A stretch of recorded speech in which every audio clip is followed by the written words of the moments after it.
जेव्हा तुम्ही तुमच्या डॉक्टरकडे प्रेग्नन्सी राहत नाहीये म्हणून जाता तेव्हा पहिला टप्पा असतो ओव्ह्युलेशन मॉनिटरिंग किंवा फॉलिक्युलर मॉनिटरिंग. तर ही फॉलिक्युलर मॉनिटरिंग सुरू होते तुमच्या पिरियडच्या दुसऱ्या किंवा तिसऱ्या दिवशी केला जाणारा स्कॅन हा ट्रान्सव्हाजायनल सोनोग्राफी किंवा इंटरनल सोनोग्राफी असतो, ज्यामध्ये आम्ही बघतो तुमच्या युट्रसची साईज, तुमचा युट्रस अँटीव्हर्टेड आहे का, रेट्रोव्हर्टेड आहे, त्यानंतर तुमचं आतलं जे लेयर आहे एंडोमेट्रियल लाइनिंग आहे ते शेड आउट होत आहे का, आणि AFC म्हणजे अँट्रल फॉलिक्युलर काउंट जो ओव्हरीमध्ये असतो आणि ज्याच्याने आपल्याला ओव्हॅरियन रिझर्व्ह कळण्यास मदत होते. तुमची ही फॉलिक्युलर मॉनिटरिंग नॅचरल सायकलमध्ये पण करता येते किंवा ज्या सायकलमध्ये आपण ओव्ह्युलेशन इंडक्शन करतो त्या सायकलमध्ये देखील करता येते.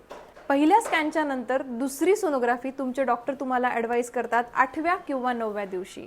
त्यावेळी डॉमिनंट फॉलिकल सिलेक्ट झालंय का, एंडोमेट्रियल थिकनेस वाढलाय का हे पाहिले जाते आणि त्यानंतर गरजेनुसार डॉक्टर तुम्हाला 1 दिवसाआड किंवा 2 दिवसाआड येण्यास सांगतात आणि जेव्हा तुमचं फॉलिकल ओव्ह्युलेशनसाठी रेडी असेल त्यावेळी तुम्हाला कॉन्टॅक्ट ठेवायला सांगतात.